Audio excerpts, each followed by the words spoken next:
Shalom Bapak Ibu yang terkasih dalam Yesus Kristus. Kembali kita berjumpa pada program Mujizat Zaman Now yang pastinya akan memberkati Bapak Ibu melalui kebenaran firman. Dan tentunya di dalam ibadah ini ada mujizat yang dilakukan Tuhan di tengah-tengah kita. Dan kita bersyukur bahwa kita dapat kembali berjumpa melalui ibadah online Mujizat Zaman Now. Dan kita bersyukur kita dapat menyembah Tuhan, meninggikan namanya, dan mendengarkan firman-Nya melalui program ini. Mari sebelumnya kita serahkan ibadah mujizat zaman now ini ke dalam tangan Tuhan. Bapa, kami bersyukur untuk waktu-waktu di mana kami kembali dapat berkumpul secara online di program Mujizat Zaman Now yang dilakukan oleh Mount Hermon Church. Dan kami percaya bahwa program ini akan menjadi berkat, bahkan mujizat-Mu bekerja dan menjamah banyak orang yang mengikuti ibadah ini. Kami memuji menyembah Engkau hanya dalam nama Tuhan Yesus Kristus. Terima kasih Bapa. Mari angkat tangan kita kepada Tuhan. Dia layak dipuji dan disembah.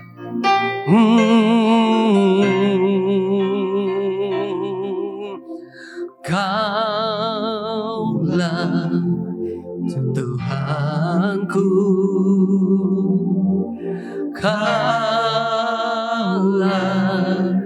Rajaku,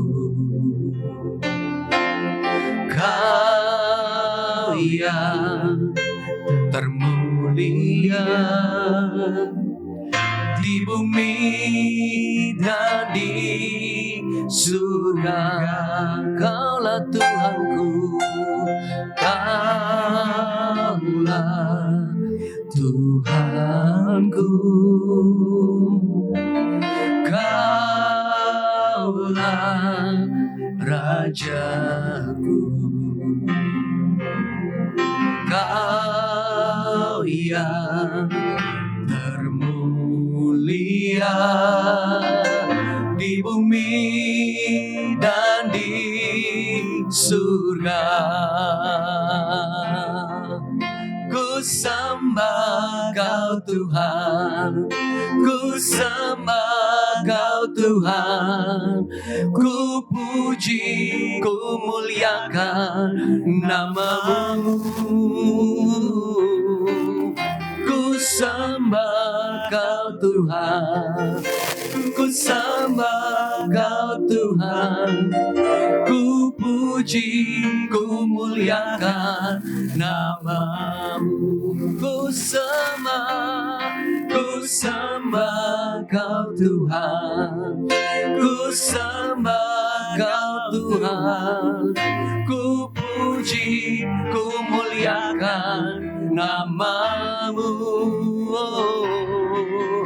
Ku sembah Kau Tuhan, ku sembah Kau Tuhan, ku puji, ku muliakan nama-Mu. Ku puji, ku muliakan nama-Mu. Ku puji, ku muliakan nama-Mu.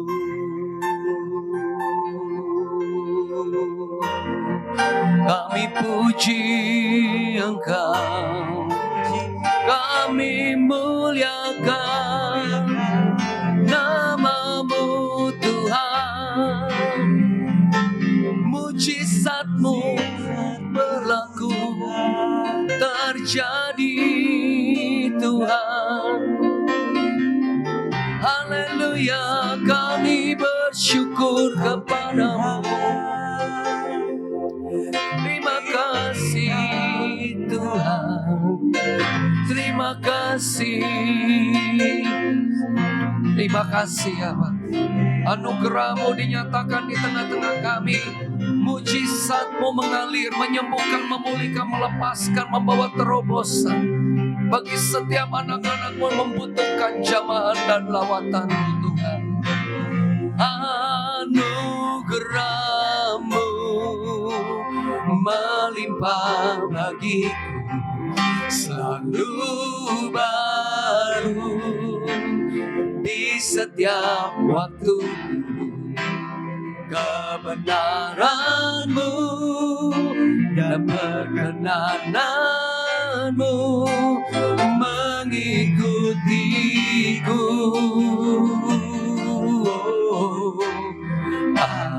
Anugerah-Mu melimpah bagi selalu baru di setiap waktu.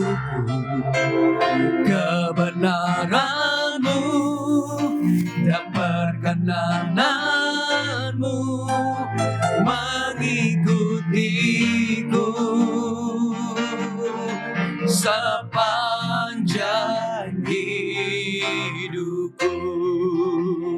Kebenaran-Mu dan perkenananmu, kebenaran-Mu dan perkenananmu, kebenaran-Mu dan perkenananmu mengikutiku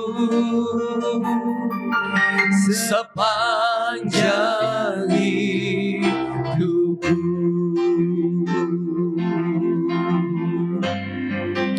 Terima kasih Tuhan. Kami percaya melalui program Mujizat Zaman Now ini ada kuasa-Mu yang mengalir, kasih-Mu yang mengalir, memulihkan, menyembuhkan, melepaskan dan membawa terobosan bagi banyak orang. Dan kami mau terima firman-Mu yang akan disampaikan Kau sendiri Bapa, mengurapi, dan firman-Mu itu benar-benar memerdekakan setiap mereka yang mendengarnya. Siap untuk menerima firman-Mu hanya di dalam nama Tuhan Yesus Kristus. Haleluya. Amin.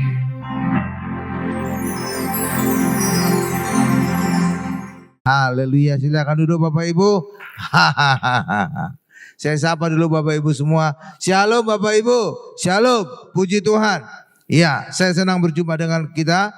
Apakah Bapak Ibu senang berjumpa dengan saya? Iya, pasti. Pasti dong. Karena akan diberkati. Mana ada orang yang tidak senang kalau diberkati, benar kan? Kecuali kalau akan dimarahi, itu lain lagi cerita. Ya, sebenarnya ibadah yang ketiga ini harusnya Pendeta Inyoman Agus. Tetapi karena satu dan lain hal berhalangan sehingga saya yang menggantikan. Amin Bapak Ibu. Amin. Ya. Judul khotbah kita hari ini adalah tanda-tanda orang Kristen. Judulnya adalah tanda-tanda orang Kristen. Apa judulnya Bapak Ibu? Tanda-tanda orang Kristen. Saudara orang Kristen? Amin. Berarti khotbah ini adalah untuk saudara. Karena inilah tanda-tanda kita. Oke? Ya. Ini sebenarnya tanda-tanda ini sudah melekat di dalam hidup orang Kristen. Tetapi sayangnya tidak semua orang Kristen sadar akan tanda-tanda ini. Iya Bapak Ibu. Coba kita baca ayatnya ya. Markus 16 ayat 16 sampai dengan 18. Markus 16 ayat 16 sampai dengan 18. Iya. Sudah, ini di depan sudah ada. Ya, saya akan bacakan bagi kita semua ya. Markus 16 ayat 16 sampai dengan 18. Siapa yang percaya dan dibaptis akan diselamatkan, tetapi siapa yang tidak percaya akan dihukum. Ayat 17-nya.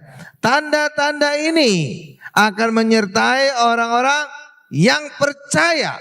Saudara orang percaya, berarti tanda ini ada pada diri kita. Mereka akan mengusir setan-setan demi nama Yesus. Langsung saya ganti kunya itu dengan Yesus. Ya. Jadi saudara bisa ngusir setan. Tapi nggak tahu gimana, justru banyak orang Kristen yang takut setan. Padahal kita bisa ngusir setan. Artinya ngusir setan apa Pak Ibu? Saudara lebih besar dari setan.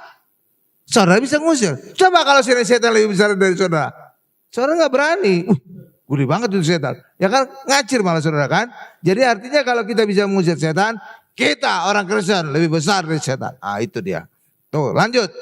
Mereka akan berbicara dalam bahasa-bahasa yang baru bagi mereka. Ayat 18 ya.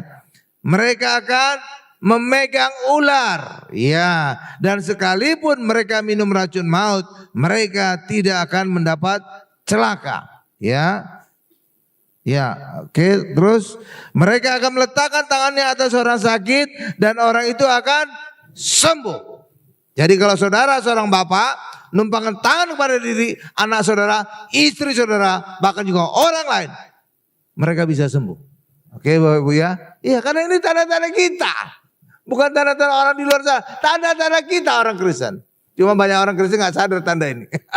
Padahal sudah melekat dalam hidupnya. Jadi saudara bisa numpangkan tangan pada orang sakit, orang itu bisa sembuh. Amin Bapak Ibu. Jadi gak harus pendeta. Ini dikatakan tanda-tanda orang percaya, benar ya? Bukan tanda-tanda pendeta. Bukan kan? Iya, artinya termasuk kita, jemaat. Iya nih, bukan tanda-tanda pendeta nih loh. Tanda-tanda orang Kristen, tanda-tanda orang yang percaya. Ya, sekarang lihat kepada saya. Jadi kita bisa mengusir setan. Ya Bapak Ibu, artinya kita lebih besar dari setan. Jadi kalau saudara lewat kuburan, tidak perlu permisi anak babi mau lewat. Jangan. Malah saudara kesurupan nanti. Karena di dalam Injil setan diusir Tuhan Yesus lari ke babi. Jadi kalau saudara ngaku diri babi, bisa kesurupan. Permisi, atau nggak usah permisi. Saya anak Tuhan, pergi setan, minggir itu Bapak Ibu. Iya, karena apa? Kita lebih besar dari setan. Bahkan ayat juga jelas berkata, roh yang ada dalam kita, roh Allah yang ada dalam kita lebih besar dari roh yang ada dalam dunia. Ayatnya mana Pak? Oke, kita buka. 1 Yohanes 4 ayat 4. Jadi saudara gak perlu takut setan ya.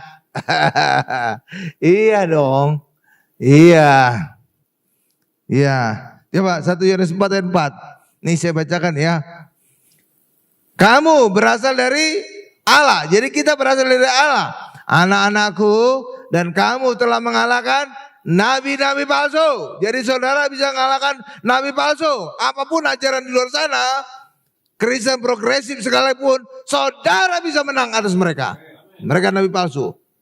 Kita bisa mengalahkan. Ini ayat yang berkata, bukan kata saya. Oke? Ya, jadi jangan saudara dikalahkan mereka. Ajaran mereka justru menghanyutkan saudara. Jangan. Kita bisa mengusir segala ajaran palsu mereka. Terus lanjut. Sebab roh itu roh besar. Berarti roh siapa nih? Roh Allah. Roh Allah yang ada di dalam kamu lebih besar daripada roh yang ada di dalam dunia. Oke? Makanya kita lebih besar dari setan. Jadi kita bisa mengusir setan. Karena apa? Kita lebih besar. Pasti tuh. Jadi cobalah misalkan di jalan ada anak kecil ngalangi saudara petentengan gini. Saudara berani gak lewat? Oh berani, tendang aja atau dorong aja anak kecil minggir. Tapi coba ini gede gitu, adik rai misalkan berdiri ngalangi saudara. Wah, maaf bang. Kenapa? Dia lebih besar dari saudara. Jadi tanda kita bisa mengusir setan, kita lebih besar dari setan. Kita bisa mengusir. Ya kan, kalau kita lebih kecil dari setan, mana berani kita ngusir setan. Ya kan? Iya, kayak di jalan tadi. Anak kecil ngalangi jalan, minggir kau, minggir. Tapi coba adere atau siapa? Ya, Dedi karburator, Dedi karbuser. Ya gitu. Ngalangi saudara gini, ngembangkan tangannya lagi gini. Iya, maaf bang, saya lewat jalan lain. Ngeri kita kan? Iya dong. Karena apa? Dia lebih besar dari kita. Ototnya itu segede kaki kita. Otot tangannya. Iya kan? Iya. Ngeri kita. Tapi kalau lebih kecil, anak kecil ngalang kita. Minggir kamu. Minggir. Jangan ngalangi jalan saya. Iya berani. Jadi kalau kita bisa mengusir setan, artinya kita lebih besar dari setan. Amin Bapak Ibu. Jadi jangan takut setan ya. Nah, itulah sebabnya karena kita lebih besar dari setan. Orang Kristen, saudara pegang ini, saudara dengar, saudara ingat ini. Orang Kristen tidak bisa kena santet dan pelet. Kenapa? Roh Allah di dalam kita lebih besar dari semua roh dalam dunia. Amin. Amin Bapak Ibu. Kecuali saudara hopengnya setan.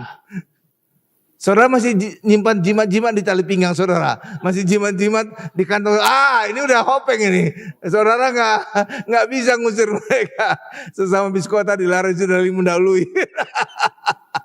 Tapi kalau saudara bersih, nggak nyimpan jimat-jimat, saudara nggak mempan atas santet pelet. Iya Bapak Ibu. Iya. Bahkan ini bukan rahasia saya Bapak Ibu ya. Kalau nggak percaya, kalau saudara punya teman dukun tanya aja. Iya. Dukun paling takut menyantet orang Kristen. Kenapa? Karena santetan mereka bisa berbalik ke diri mereka sendiri. Kenapa? Ya orang Kristen kuasanya lebih besar, roh yang lebih besar, maka kembali nyerang si dukun itu sendiri. Iya Bapak Ibu. Karena itulah kita percaya dah, kita lebih besar dari mereka semua. Ya, jadi Bapak Ibu, kita lebih besar dari. Jadi tanda-tanda orang percaya. Jadi kita tanda-tanda orang percaya, kita punya kuasa lebih setan. Tanda-tanda orang percaya. Percaya apa ini? Percaya Injil. Injil bicara tentang apa? Tuhan Yesus. Oke, 4 Injil, Matius, Markus, Lukas, Yohanes. Itu bicara tentang Tuhan Yesus. Saudara percaya Yesus, maka tanda-tanda mujizat ini ada di dalam hidup kita. Amin. Iya, harus demikian. Kalau di luar sana, itu mereka nggak ada tanda-tanda ini Bapak Ibu ya. Ya, orang Kristen itu luar biasa. Cuma sayangnya, banyak orang Kristen tidak sadar bahwa dirinya ada kuasa. Aduh, padahal kita luar biasa. Ya, bahkan kita bisa berbicara bahasa-bahasa baru Bapak Ibu, dan itulah bahasa roh. Saudara tahu kenapa orang ada yang bisa bahasa roh, ada yang tidak? Karena bahasa roh itu adalah karunia. Enggak semua orang bisa. Karunia itu tergantung Roh Kudus yang memberikan kepada orang itu. Ya, oke Bapak Ibu ya. Jadi bahasa roh itu tidak bisa dipelajari. Kalau bisa dipelajari itu bukan karunia namanya. Iya ya, amin Bapak Ibu ya. Iya, ada ayatnya bahwa karunia berbahasa roh, karunia lakukan mujizat, karunia ini mengenal bahasa roh dan segala macam. Ya oke. Jadi itu karunia artinya apa? Ada orang yang bisa, ada yang tidak. Seperti saya nggak punya karunia berbahasa roh, tapi istri saya punya. Jadi it's okay. Oke Bapak Ibu ya. Iya, jadi nggak harus mutlak kita bisa berbahasa roh. Kenapa kita bisa berbahasa roh? Karena Roh Kudus turun atas hidup kita. Kita orang Kristen telah dikuduskan oleh darah Yesus sehingga kita menjadi maha kudus. Bukan sekedar kudus ya, maha kudus. Maka Roh Kudus, dan Roh Kudus itu adalah Allah, bisa turun atas hidup kita. Ya, iya Bapak Ibu. Ya, jadi itulah menjadi bukti bahwa orang Kristen ketika percaya Yesus, kita dikuduskan oleh darah Yesus. Dan kita bukan hanya sekedar kudus, menjadi maha kudus. Dan buktinya ada 2. 1, Roh Kudus bisa turun atas hidup kita dan menjadikan kita bait Roh Kudus. Bait Roh Kudus loh kita Bapak Ibu. Iya, kalau kita nggak kudus, Roh Kudus nggak mau turun atas kita, jijik dia. Iya Bapak Ibu, seperti saudara lah, kalau masuk ke toilet yang kotor, saudara jijik nggak? Iya. Saudara kebelet ingin ke toilet, tiba-tiba ngelihat toilet yang jorok banget. Wah, langsung tiba-tiba nggak kebelet lagi, kabur. Iya kan? Jijik. Hal yang sama juga dengan Roh Kudus. Ketika akan turun atas hidup kita, dia jijik ketika kita tidak maha kudus, maka dia pergi, nggak akan turun. Tapi ketika dia melihat kita maha kudus, maka Roh Kudus dia turun dan menjadikan kita bait Roh Kudus. Dan ketika kita menjadi bait Roh Kudus, maka kita bisa berbahasa roh. Tapi bukan semua orang, karena itu karunia. Oke Bapak Ibu ya, coba kita baca ayatnya dulu deh. 1 Korintus 6 ayat 19. Jadi kita bait Roh Kudus. Orang di luar sana yang tidak percaya Yesus, mereka tidak pernah punya Roh Kudus. Mereka tidak mengenal Roh Kudus. Kenapa? Karena Roh Kudus jijik turun atas hidup mereka. Tapi bagi orang Kristen yang percaya Yesus, darah Yesus membasuh dosa kita sehingga kita menjadi maha kudus. Jadi kekudusan kita bukan atas upaya kita. Kekudusan kita bukan karena perbuatan baik kita. Benar Bapak Ibu? Karena di luar sana itu ada ajaran kita harus kudus, pikiran, ucapan, perbuatan. Enggak bisa. Kenapa? Ayat ada berkata demikian. Yesaya 64 ayat 6 jelas berkata, kekudusanmu, kesalehanmu seperti kain kotor. Itu kata ayat, bukan kata saya. Amin Bapak Ibu? Iya. Bahkan Alkitab edisi terbaru, kalau saudara beli edisi terbaru, dikatakan kain kotor haid wanita. Jelas itu. Iya Bapak Ibu? Iya. Kalau saudara beli Alkitab baru. Atau kalau nggak beli ya saudara lihat aja di Gramedia. Iya.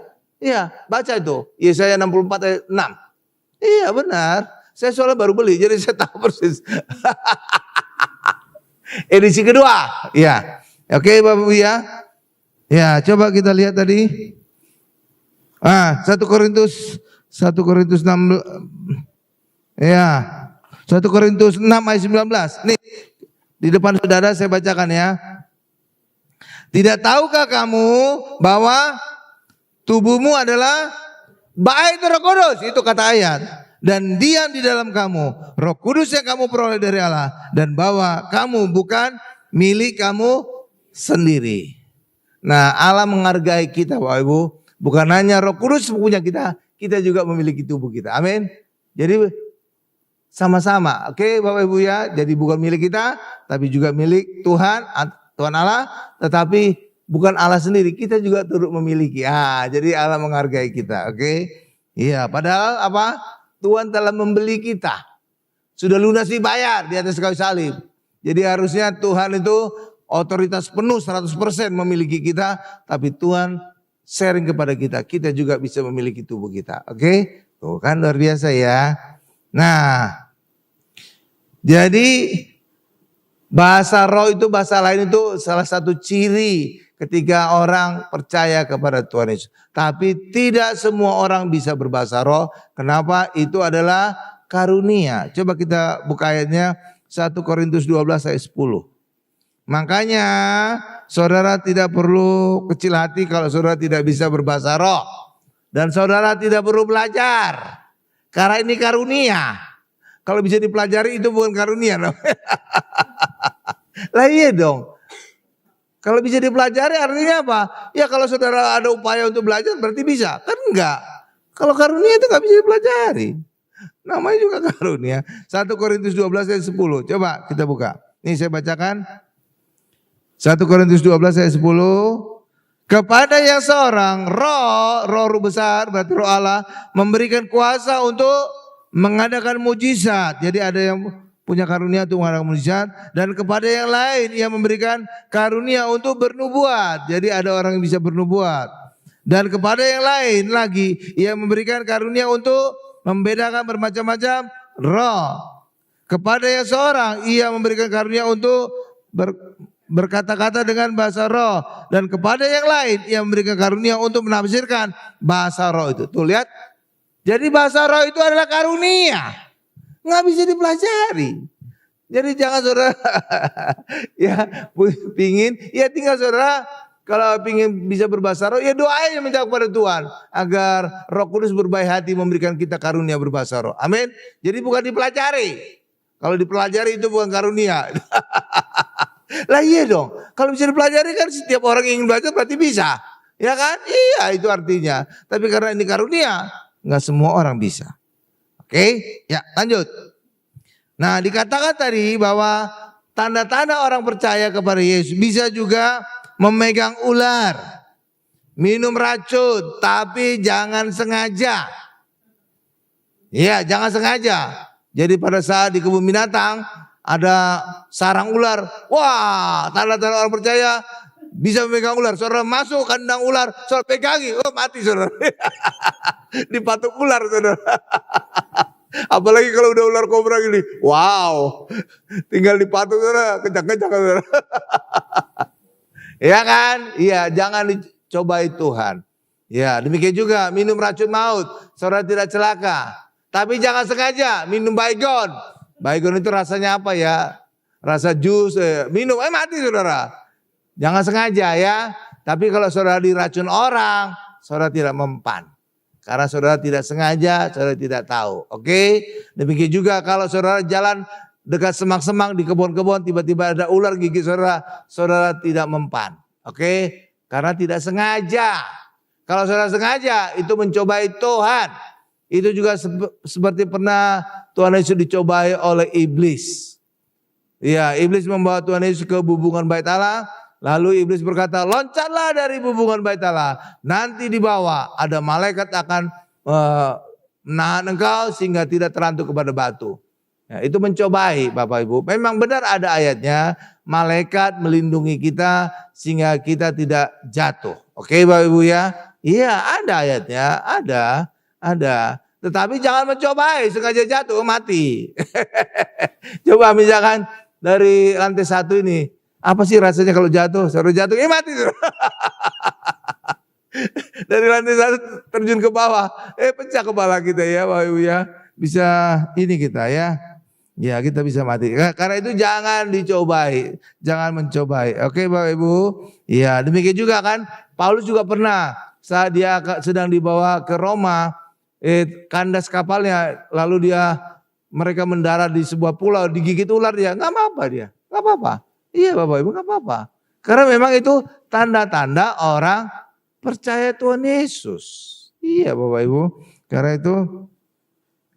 Dan itu ucapan Tuhan Yesus loh Bapak Ibu. Kalau saudara lihat Alkitab, apalagi yang bahasa Inggris ya.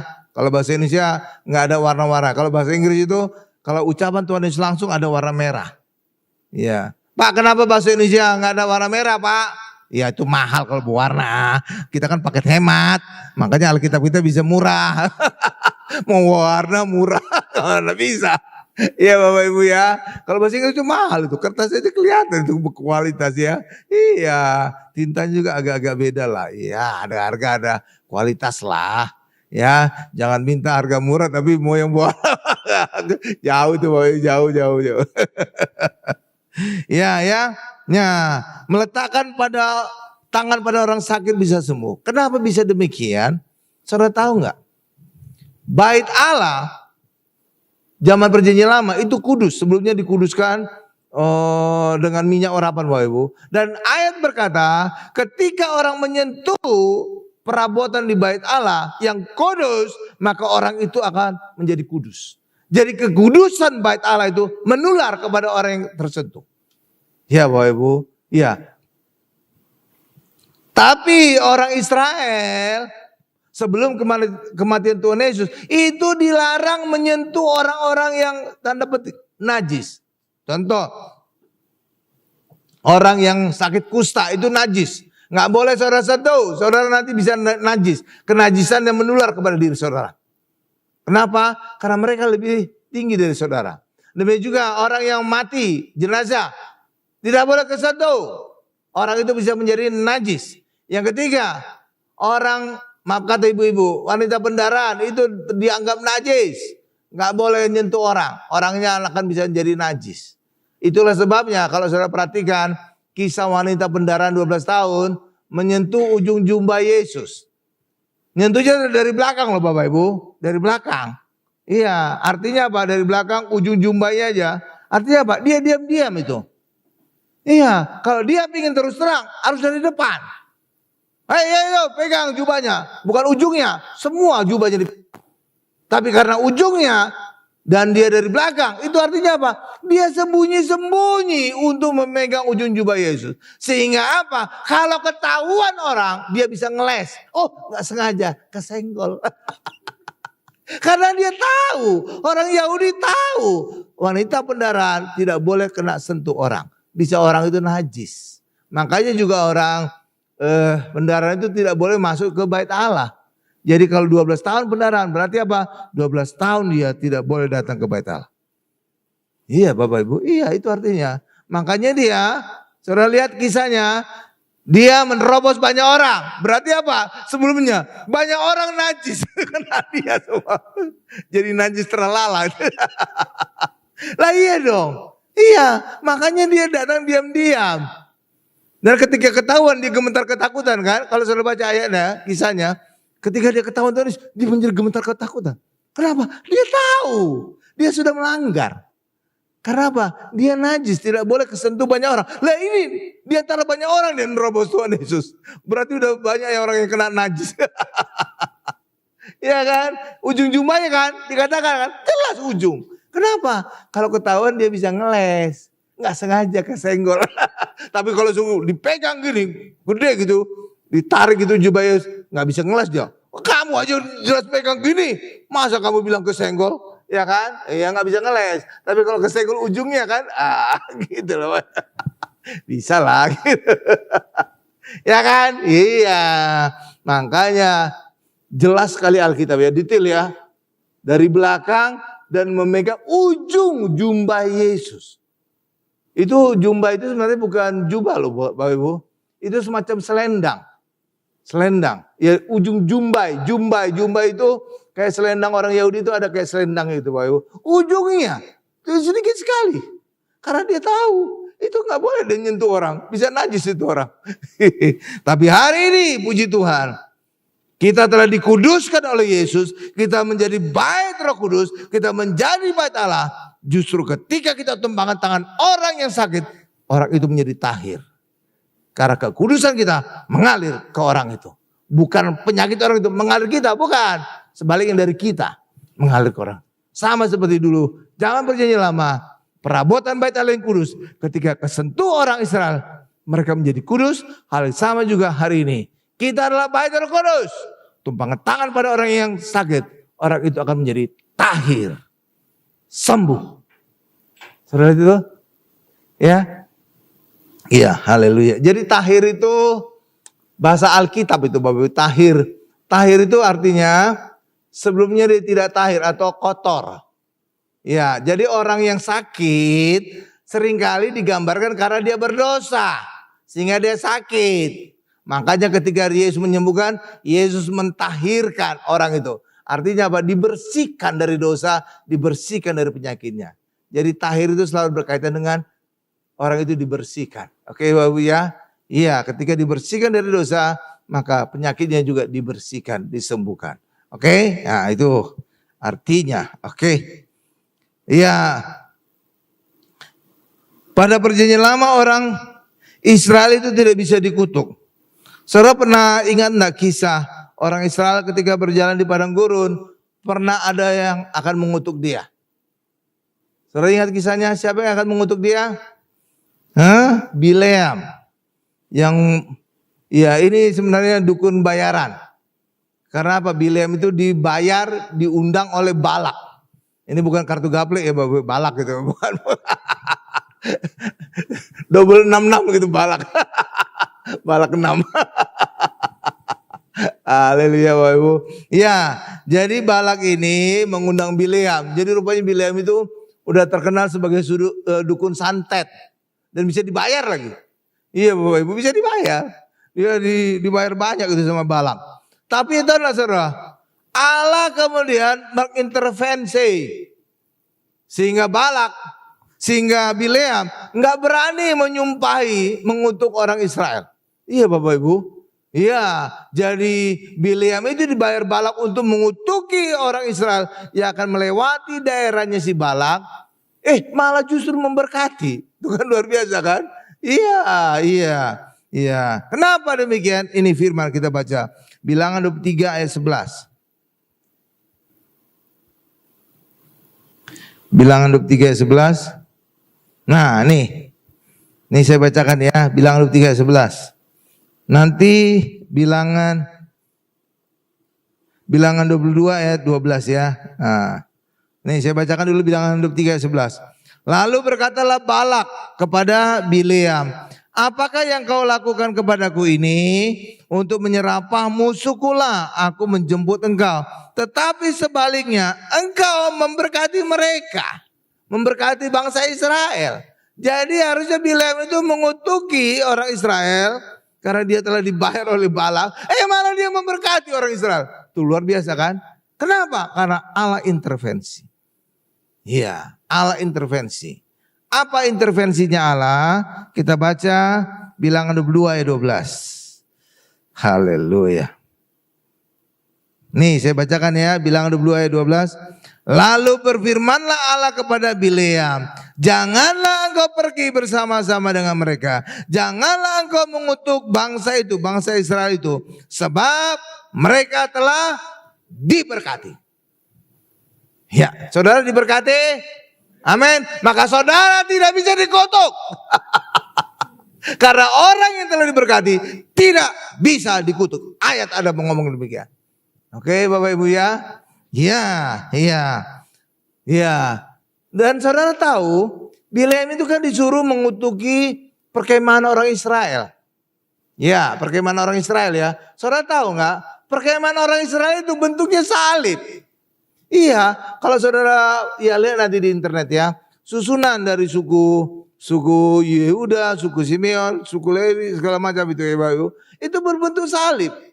Iya, susunannya di tengah itu ada bait atau kemah pertemuan, tapi kiri kanannya itu membentuk salib. So lihat gambaran salib aja bisa menolak kutukan Bileam. Apalagi kita yang hari ini ada di dalam salib Yesus. Percaya kepada salib Yesus saudara. Kebal kita terhadap santet, pelet, guna-guna dan segala macam.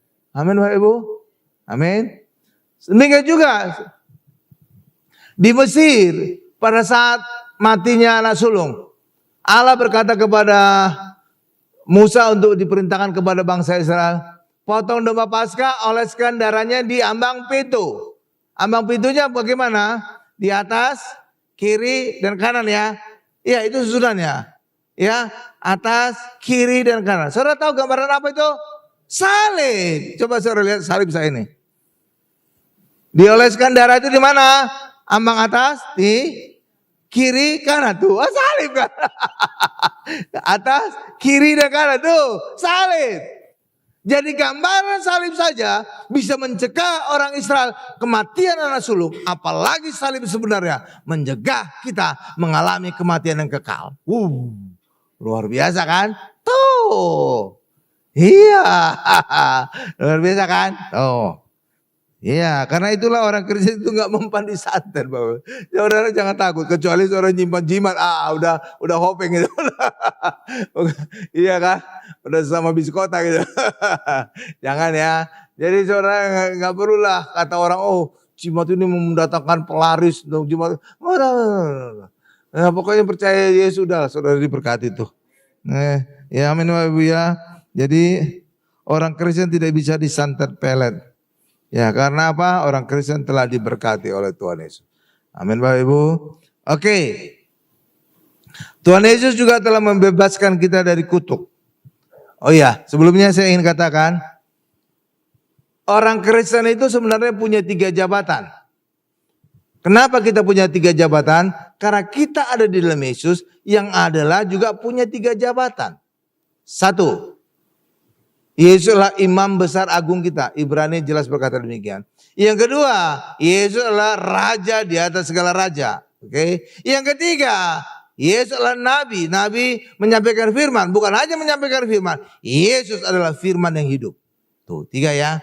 Maka ketika orang Kristen dalam Yesus, 3 jabatan ini harusnya kita pegang juga. 2 sudah pasti. Imam dan raja, makanya kita disebut imamat yang rajani. Itu artinya imam dan raja. Pak, Nabi kenapa nggak ada Pak?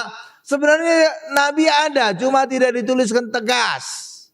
Ya, karena apa? Tugas Nabi kita lakukan. Apa tugas kenabian kita? Itulah menyampaikan amanat agung Tuhan Yesus. Beritakanlah Injil ke segala makhluk. Itu amanat agung Bapak Ibu. Oke, itu tugas kenabian kita. Tapi kenapa jabatan Nabi kita tidak disebut? Karena tugas Nabi ada 2, hanya 1 yang kita lakukan, yaitu menyampaikan firman Tuhan, menyampaikan amanat agung. Tugas yang kedua Nabi, kalau saudara perhatikan perjanjian lama, kitab Nabi-Nabi Yesaya, Yeremia, Yeskiel, terus sampai Maleaki Bapak Ibu, ada 2 cirinya. 1, mereka menyampaikan firman. Yang kedua, mereka menunjukkan dosa-dosa orang Israel dan menubuatkan hukuman Allah atas dosa itu. Dan ini tidak kita lakukan. Saudara orang Kristen tidak lagi menunjuk dosa-dosa sesama saudara. Apalagi mengutuk orang itu atas dosanya. Enggak Bapak. Enggak ya, enggak. Makanya kita jabatan Nabi kita enggak disebut jelas. Hanya imam dan raja, imamat yang rajani. Oke? Padahal tugas kenabian kita ada. Memberitakan amanat agung Tuhan Yesus. Amin Bapak Ibu. Iya, kenapa? Karena hanya sebagian tugas Nabi yang kita lakukan. Itu adalah memberitakan amanat agung Tuhan Yesus. Sedangkan tugas yang kedua, untuk menunjukkan dosa sama kita dan menubuatkan hukuman Allah atas dosa itu tidak lagi kita lakukan. Oke? Saudara perhatikanlah, saudara nanti baca di rumah ya. Kitab Nabi yang manapun saudara baca, pasti Nabi itu menunjukkan dosa orang Israel. Yang kedua, menubuatkan hukuman Allah atas dosa itu. Iya gitu. Iya cirinya gitu. Iya, ciri Nabi itu. Iya, dimanapun, kitab apapun, saudara akan menemukan ciri itu. Ya, menyampaikan firman. Yang kedua, menunjukkan dosa orang Israel dan menubuatkan hukuman Allah atas dosa itu. Tadi kita ibadah pertama, saya sudah mengkhotbahkan tentang kitab Yoel. Itu Yoel juga nabi kecil. Itu juga sama. Ya, menyampaikan firman dia dan menunjukkan dosa orang Israel dan menubuatkan hukuman Allah atas mereka. Iya, Bapak Ibu. Iya. Karena itulah tugas kenabian kita nggak ditulis jelas. Karena tidak seluruhnya tugas kenabian ada kita lakukan. Oke? Lanjut. Jadi Kristus telah membebaskan kita dari kutuk. Coba kita lihat Galatia 3:13. 13. Galatia 3:13. Dari sini kita bisa lihat juga bahwa hukum Taurat itu mendatangkan kutuk. Bukan kata saya, kata ayat. Iya, jadi karena itulah orang Kristen yang telah dibebaskan dari kutuk jangan lagi hidup dalam hukum Taurat. Jadi hukum Taurat itu bukan lagi syarat untuk kita menjadi benar di hadapan Allah. Tetapi di dalam Yesus otomatis kita lakukan. Karena apa? Karena melakukan hukum Taurat itu menjadi bagian dari buah roh dalam hidup kita. Buah roh lah Bapak Ibu ya. Iya, jadi Roh Kudus yang memberikan kita kekuatan untuk melakukan. Sama seperti gini, contoh ya, ini contoh. Di dalam hukum Taurat itu ada larangan jangan mencuri. Benar Bapak Ibu ya? Ada larangan jangan mencuri, benar? Ya. Ya. Orang Kristen, Roh Kudus memberikan kita orang Kristen kekuatan untuk melakukannya tanpa bahkan lebih lagi. Bahkan lebih lagi. Contohnya gimana Pak? Ya, ada orang Kristen yang tidak mencuri, benar. Tapi pelitnya, medit minta ampun. Wah. Iya Bapak Ibu. Sedangkan orang Kristen oleh kekuatan Roh Kudus, bukan saja dia tidak mencuri, bahkan dia juga murah hati. Lebih kan? Lebih dari tuntutan. Demikian juga contoh, saya ambil 3 lah biar banyak, biar kenyang kita. Ya. Hukum Taurat berkata jangan berzina. Benar Bapak Ibu ya? Ya, ada orang tidak berzina, betul, tapi suka mukuli istrinya. Percuma juga ini. Ya, emangnya sasak ini tinju. Kalau berani lawan aja tentara kalau berani. Ya, tentara bonyok dia. Ya, tentara dilatih perang. Lawan orang sipil ya bonyok orang sipil. Iya kan? Nah, Roh Kudus memberikan kita orang Kristen kekuatan untuk melakukan lebih. Bukan saja kita tidak berzina, bahkan kita juga mengasihi pasangan kita. Mantap kan? Mengasihi. Lebih kan? Lebih. Contoh lagi, 3 biar kenyang. Ya, hukum Taurat juga melarang kita jangan membunuh. Benar Bapak Ibu? Ya, ada jangan membunuh. Ya, ada orang tidak membunuh sesamanya, tetapi tidak peduli ke orang lain. Cuek aja, biarin aja. Dia gue. Kalau orang Kristen oleh kuasa Roh Kudus, bukan saja kita tidak membunuh, tapi kita juga peduli kepada orang lain, menolong orang lain. Tuh, lihat, lebih kan? Lebih dahsyat.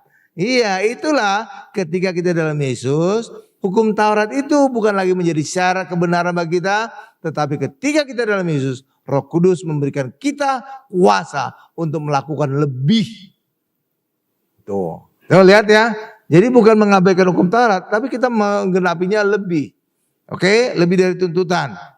Nah, sekarang kita lihat hukum Taurat itu mendatangkan kutuk. Kenapa hukum Taurat mendatangkan kutuk? Karena kalau berdasarkan kekuatan kita tidak mampu melakukan hukum Taurat. Karena hukum Taurat itu standar kebenaran, kebaikan, kekudusan Allah. Wow, sedangkan manusia yang melakukannya di bawah standar. Bagaimana mungkin berhasil? Oke Bapak Ibu, makanya ketika orang berusaha melakukan hukum Taurat dengan kekuatan dia sendiri pasti gagal, pasti. Itu terjadi pada orang Israel, ya 1500 tahun mulai dari Gunung Sinai sampai masa Tuhan Yesus. Tidak ada orang Israel yang berhasil melakukan hukum Taurat. Itulah sebabnya mereka selalu di bawah kutuk. Tetapi Allah Maha Kasih, maka Allah memberikan solusi. Orang Israel harus memberikan korban penebus dosa setiap tahun. Itulah yang menyelamatkan mereka dari kematian. Oke, iya. Setiap hari Yom Kippur, imam besar harus memberikan korban penebus dosa untuk seluruh orang Israel. Yom Kippur itu setiap tahun orang Israel. Oke, kalau kita enggak.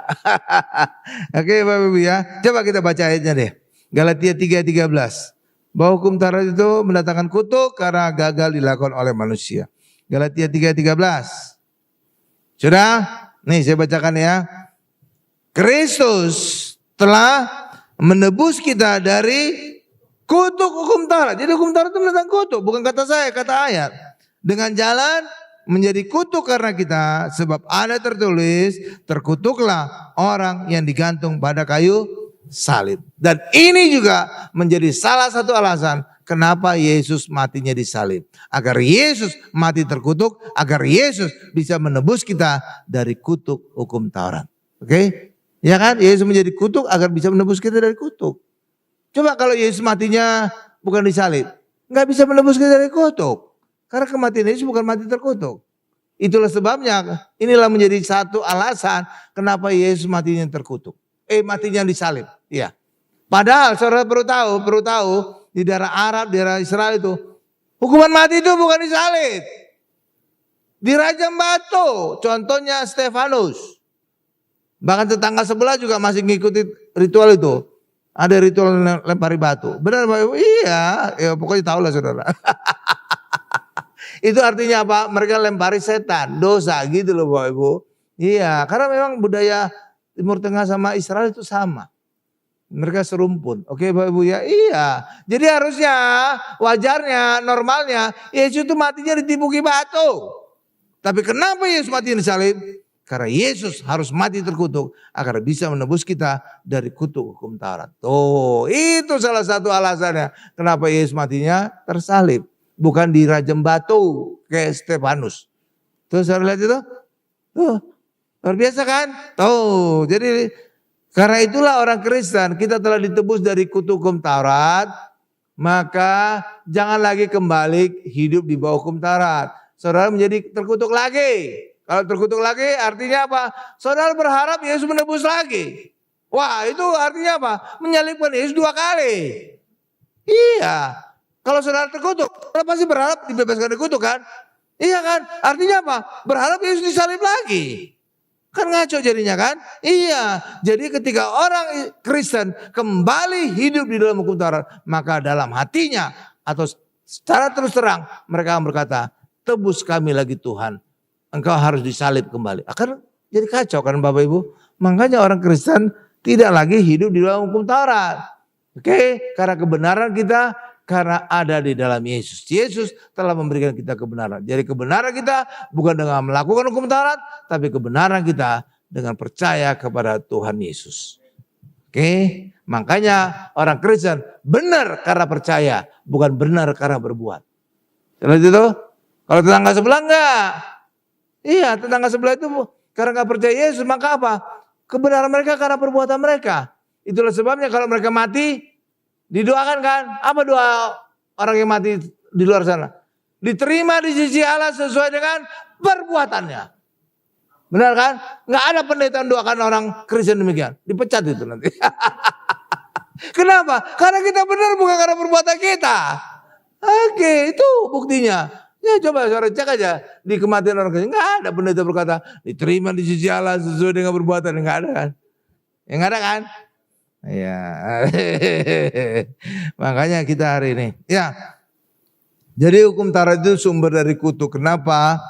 Ya, karena itulah standar Allah untuk orang bisa berkenan kepada Allah. Tapi sayangnya orang di bawah standar sehingga tidak bisa melakukan hukum Taurat. Tapi Allah itu penuh hikmat.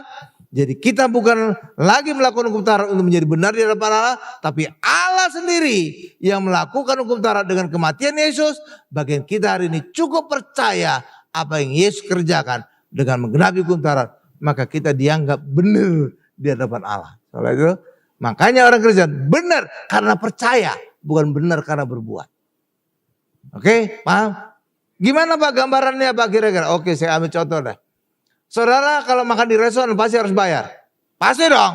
Kalau enggak benjol sama satpam saudara. Iya kan? Iya kan? Iyalah. Ya, tapi saudara bisa punya cara lagi, enggak harus bayar. Kalau apa? Kalau ada teman saudara yang traktir saudara. Kalau saudara ada teman yang traktir saudara, dia bayari. Lalu kasir berkata, oh Pak tadi ada teman Bapak yang bayari Pak. Maka bagian saudara apa? Percaya, enggak perlu bayar lagi. Ketika saudara percaya ada teman saudara yang bayari, saudara bisa keluar restoran itu tanpa bayar. Hal yang sama juga dengan kita, secara kerohanian, Yesus telah membayar mati dari kayu salib. Bagian kita hari ini percaya apa yang dikerjakan, maka kita selamat, kita benar. Akan enak kan? Oh.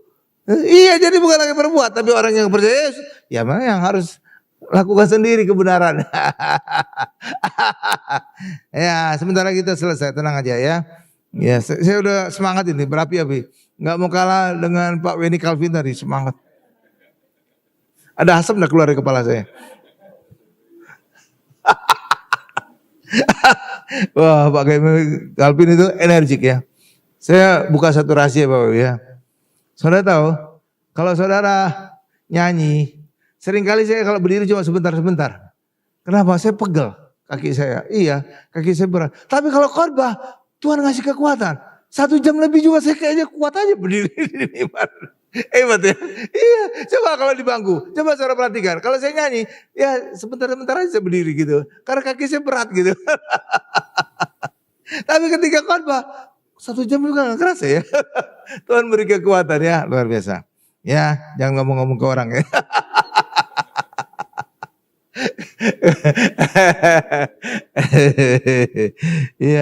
Ya, jadi itu Bapak Ibu. Jadi Tuhan Yesus telah menggenapi hukum Taurat sehingga bagi orang Kristen cukup percaya kepada Tuhan Yesus. Amin. Haleluya, haleluya. Iya. Ya, jadi orang Kristen itu benar karena percaya. Kenapa? Yesus telah menggenapi hukum Taurat. Ya, kesimpulan, Tuhan Yesus membuat orang Kristen hidup penuh kuasa. Orang Kristen punya banyak tanda mujizat. Amin. Saudara punya banyak tanda mujizat? Percaya saudara. Saudara bisa mengalami tanda-tanda itu dalam kehidupan. Oke. Yang kedua, Roh Kudus bisa turun dan memberikan orang Kristen kuasa. Karena Kisah Rasul 1 ayat 8 jelas berkata, kamu akan beroleh kuasa kalau Roh Kudus turun atas kamu dan kamu akan menjadi saksi Yesus mulai dari Yerusalem, Yudea, Samaria sampai ke ujung bumi. Jadi Roh Kudus telah turun atas hidup kita. Roh Kudus dalam kita, maka saudara percaya hidup saudara juga penuh dengan kuasa. Amin. Kita tundukkan kepala kita. Mari kita berdoa. Puji syukur Tuhan kami panjatkan nama-Mu Tuhan. Untuk setiap jemaat-Mu, untuk setiap penonton, untuk setiap netizen yang menyaksikan acara ini, acara mujizat zaman now ini. Yang sakit Tuhan sembuhkan. Karena Tuhan mau dan mampu menyembuhkan kami. Karena nama Yesus ada di atas segala nama.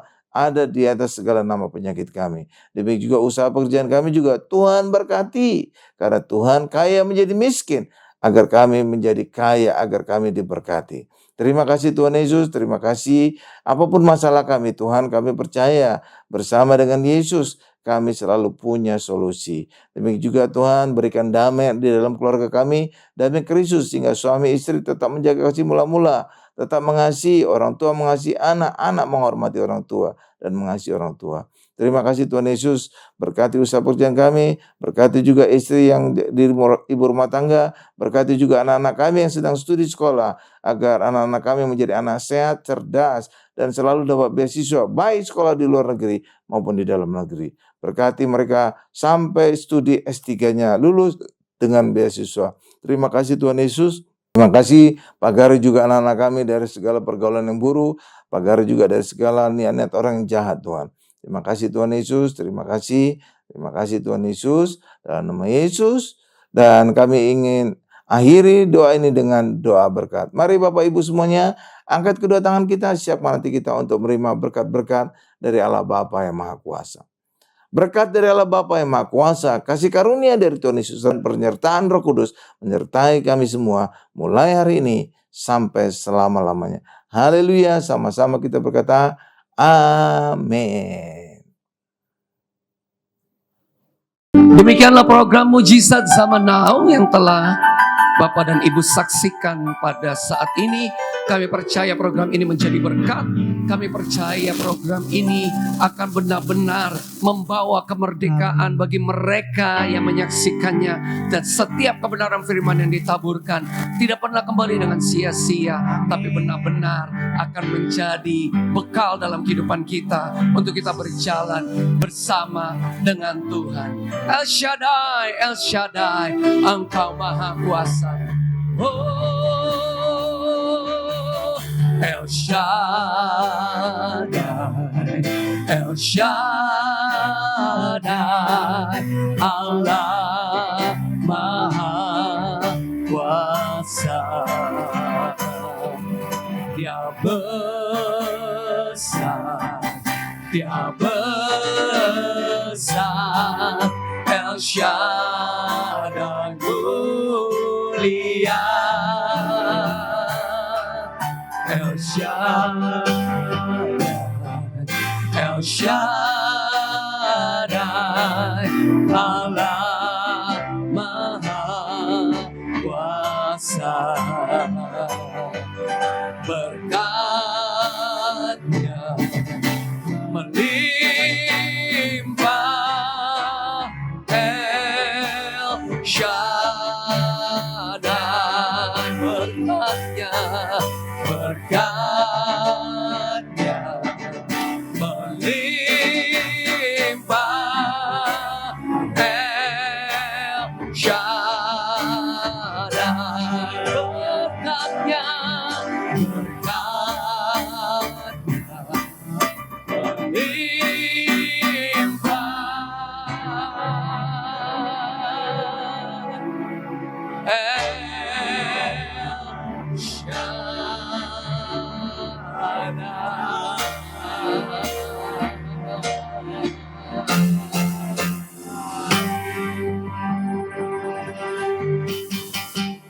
Tuhan Yesus memberkati.